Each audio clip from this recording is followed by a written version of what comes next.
Name is Shahnawaz Ahmad. Welcome to my channel SA pharmacy times. चलिए आपको ले चलते हैं आज के अपने टॉपिक की ओर, जो कि है जनरल एनेस्थेटिक्स। जनरल एनेस्थेटिक्स को समझने से पहले हम कुछ पॉइंट्स डिस्कस कर लेते हैं। जैसे कि बहुत समय पहले जब सर्जरीज होती थी तब क्या होता था, विदाउट एनेस्थेसिया, बिना एनेस्थेसिया से हम सर्जरी कर देते थे, जिससे कि बहुत सारे डेथ होने की चांसेस रहती थी। डेथ क्यों होती थी? क्योंकि सर्जरी करने में जब चीरफाड़ करते हैं दर्द इतना होता है, वो दर्द असहनीय होता है, जिसको हम बर्दाश्त नहीं कर सकते। जब ऐसा दर्द होगा तो मान लीजिए कि सर्जरी सक्सेसफुल भी हो गई, फिर भी हम उस दर्द से मर जाएंगे। उस दर्द से बचने के लिए हम क्या लेते हैं? एनेस्थेसिया। एनेस्थेसिया कब लेते हैं? जब हम सर्जरी करते हैं सर्जरी से, इसलिए हम इसे क्या कहते हैं? प्री एनेस्थेटिक एजेंट भी कहते हैं। ठीक है, तो आज हम बात करते हैं जनरल एनेस्थेसिया। एनेस्थेटिक्स एजेंट दो तरह के होते हैं, एक होता है लोकल एनेस्थेटिक्स और दूसरा जो आज हम डिस्कस करते हैं जनरल एनेस्थेटिक्स। जनरल मतलब हम अपनी पूरी बॉडी पार्ट्स को क्या कर रहे हैं? सुन कर रहे हैं, अपने पूरी बॉडी पार्ट के लिए हम दे रहे हैं। और लोकल एनेस्थेटिक्स एक पार्टिकुलर पार्ट के लिए होता है, जैसे कि किसी फोड़ा फुंसी हो गया तो किसी पार्ट में हुआ है, पार्टिकुलर पार्ट में, तो उसके लिए हम पूरे पार्ट में थोड़ी ना बेहोश कर देंगे, पूरे पार्ट को थोड़ी ना सुन कर देंगे, पैरालाइज कर देंगे। उसके लिए किसी एक पार्टिकुलर पार्ट को करेंगे। आपको दांत निकलवाना है तो आप दांत में लगवाएंगे एनेस्थेटिक एजेंट्स, तो वो कैसा होगा? Local anaesthetics. बट अगर आपको सर्जरी, बड़ी सर्जरी करवानी है, तब उसके लिए आपको जनरल एनेस्थेटिक्स इनहेल करना पड़ेगा। जनरल एनेस्थेटिक्स आज हम जो बात करेंगे, हमारा सब्जेक्ट है फार्मास्यूटिकल केमिस्ट्री। इसमें जो हम ड्रग की बात करने वाले हैं आज, वो सारी ड्रग हमारे सीएनएस पर जाकर एक्ट करती है। CNS it mean central nervous system. हमारी जो जनरल एनेस्थेटिक्स है वो भी सीएनएस पर वर्क करेगी। कैसे वर्क करेगी? General anaesthetics agent act on CNS and depress the CNS. इसके कुछ जनरल फीचर्स हैं। फर्स्ट की क्या रहेगा? Loss of all sensation. जो भी हमारे पेन है, स्पेशली पेन, जो हमें दर्द होता है, दर्द को कम कर देगा, स्पेशली पेन। ये लॉस जो होगा हमारा कैसा होगा? रिवर्सिबल होगा, सिलेक्टिव नहीं होगा। Reversible loss of all the sensation. Then है अनकॉन्शियसनेस एंड एमनेसिया। आप बिल्कुल से अनकॉन्शियस हो जाएंगे, आप बेहोश हो जाएंगे, आपकी जो मेमोरी पावर होगी वो कम हो जाएगी। नेक्स्ट है एनाल्जेसिया। आपको दर्द बिल्कुल नहीं होगा, दर्द का एहसास नहीं होगा। मसल रिलैक्सेशन, आपकी मसल रिलैक्स हो जाएंगे। तो बेसिक क्लियर हुआ आप सबको। एनेस्थेसिया क्यों देते हैं हम? एनेस्थेसिया इसलिए देते हैं, सर्जरी से पहले देते हैं। क्यों देते हैं? क्योंकि जो पेन होता है वो बहुत ही असहनीय होता है। उस पेन को हमें क्या करना है? खत्म करना है। जब पेन होगा, दर्द का एहसास होगा, तो इतना दर्द होगा कि हम वैसे ही मर जाएंगे। देखिए कुछ स्टेज यहाँ पर एनेस्थेसिया है। जहाँ पर कोई भी एनेस्थेटिक एजेंट्स किसी पार्टिकुलर पर्सन में एडमिनिस्ट्रेट कराते हैं, तब कुछ स्टेजेस आती हैं। सबसे पहले क्या होता है? एनाल्जेसिया। नाम से ही पता चल रहा है कि हाँ, दर्द हमारा यहाँ पर कम होगा। क्या होगा? दर्द हमारा कम होगा। Onset of consciousness.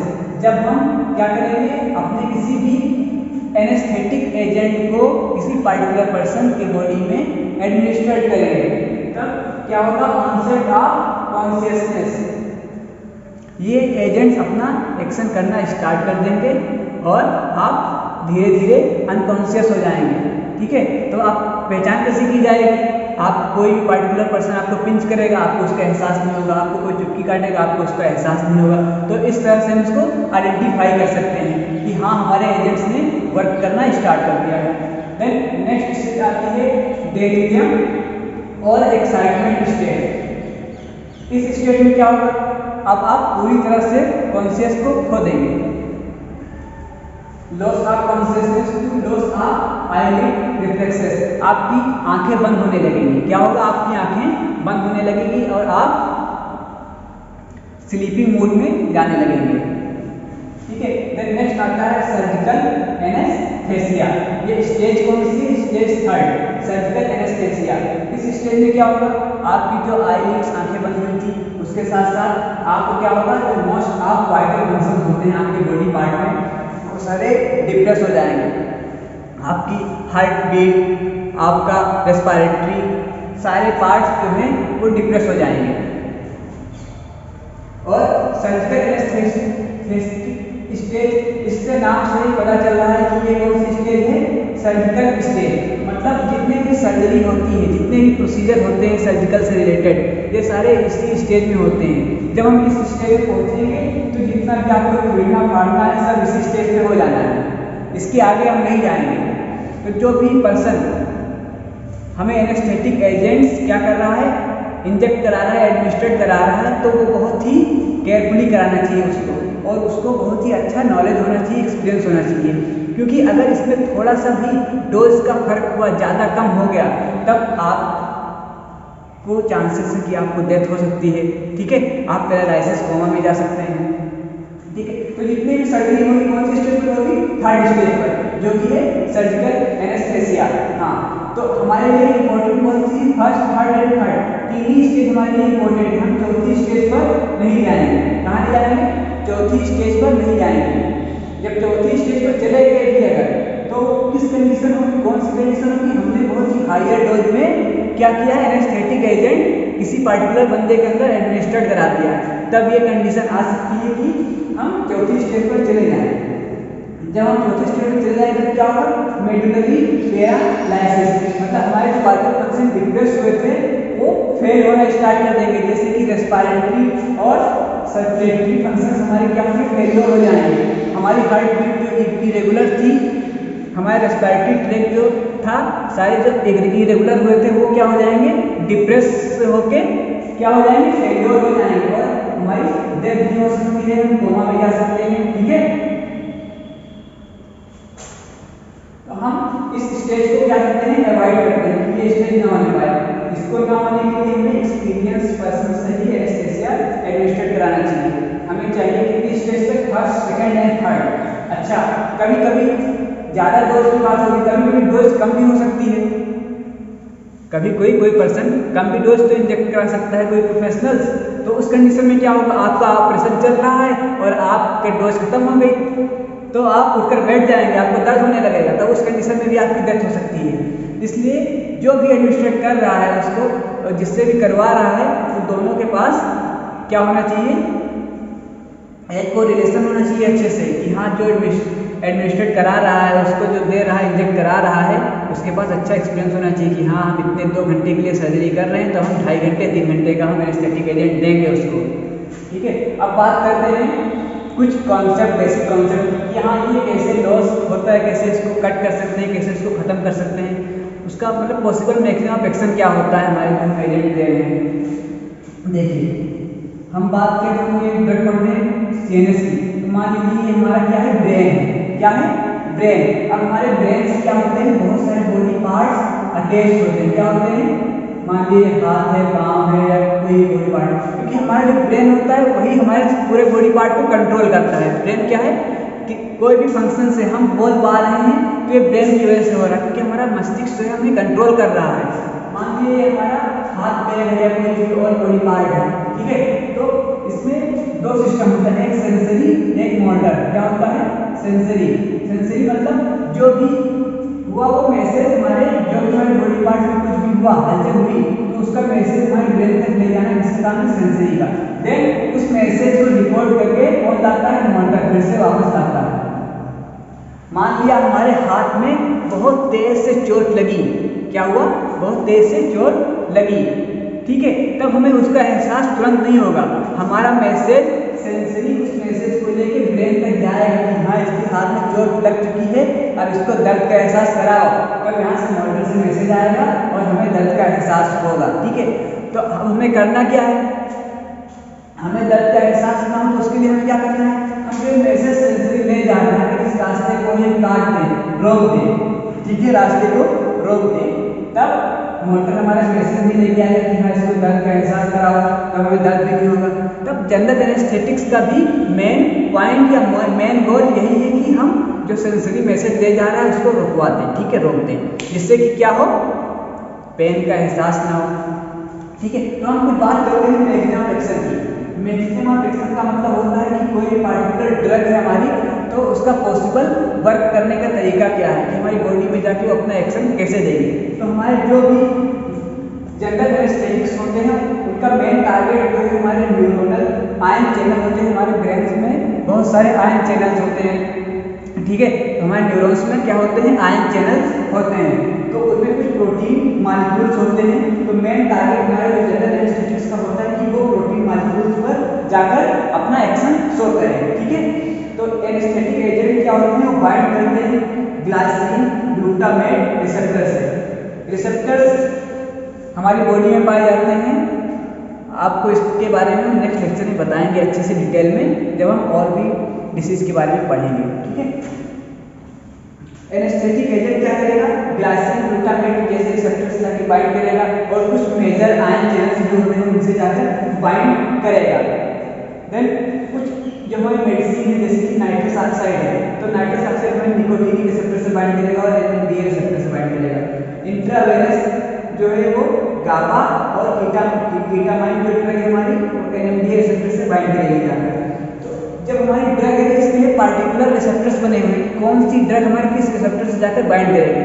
जब ये उस ड्रग से जब वो ड्रग हमारे रिसेप्टर से जाकर बाइंड करेगी तब इसका फंक्शन ये होगा कि ये जो प्री सिनेप्टिक एक्साइटेटरी न्यूरोट्रांसमीटर है, जो प्री सिनेप्टिक से पोस्ट सिनेप्टिक तक हमारे जो न्यूरोट्रांसमीटर होते हैं मैसेज को डिकोड करके ले जाते हैं, वो उसको इनहिबिट कर देंगे उसके रिलीज को। जैसे कि फॉर एग्जांपल ये क्या है, ये प्री सिनेप्टिक है, ये क्या है प्री सिनेप्टिक है और ये पोस्ट सिनेप्टिक है, ठीक है। तो यहाँ से कोई अगर आता है तो अगर हम उसको यहीं पर रोक दें तो यहाँ पर आ ही नहीं पाए।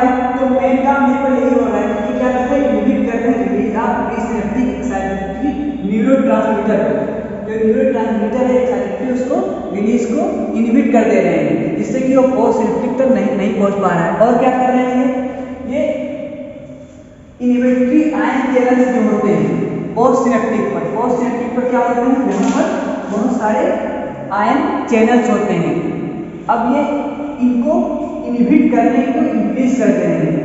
हम दो ही काम कर सकते हैं, जो इनहिबिट हो रहा है उसको तो बढ़ा दें, क्या करें, जो इनहिबिट हो रहा है उसको या तो हम इंक्रीज कर दें या तो उसके रिलीज होने को हम रोक दें, ठीक है। जो एक्साइटेटरी है उनको क्या कर सकते हैं, उनको हम रोक दें, इनहिबिट करके कर दें, और जो इनहिबिटरी है उनको हम बढ़ा दें। तो दोनों अल्टीमेट गोल दोनों का एक ही हुआ, इसमें कंफ्यूज नहीं होना, ठीक है। तो ये क्या करते हैं, पोस्ट सिनेप्टिक पर आयन चैनल्स का कौन सी इनहिबिटरी है तो उसको इंक्रीज कर दे रहे हैं। अभी देखिए प्री सिनेप्टिक पर एक्साइटेटरी था तो उसको हम क्या कर रहे थे, इनहिबिट कर रहे थे, लेकिन आयन चैनल पर क्या है इनहिबिटरी, तो इसको बढ़ा दे रहे हैं, इंक्रीज कर दे रहे हैं। जब ये इंक्रीज कर देंगे तो जो न्यूरोट्रांसमीटर हो रहा है सीएनएस पर वो इनहिबिट हो जाएगा, जिससे कि हमें पार्टिकुलर ड्रग से रिस्पॉन्स मिलेगा और मैसेज डिकोड नहीं होगा, तब हमें पेन का एहसास नहीं होगा। अब हमें पढ़ना क्या है, फार्मास्यूटिकल केमिस्ट्री में हमने जनरल फीचर्स के बारे में जान लिया, स्टेज कॉम्पोजिशन नोट की है, पॉसिबल मेकेनिज्म ऑफ एक्शन क्या होता है, पार्टिकुलर ड्रग का ये जान लिया। अब हम पढ़ते हैं क्लासिफिकेशन। क्लासिफिकेशन मतलब कि कौन सी ड्रग आती है हमारी जनरल एनेस्थेटिक कैटेगरी के अंदर।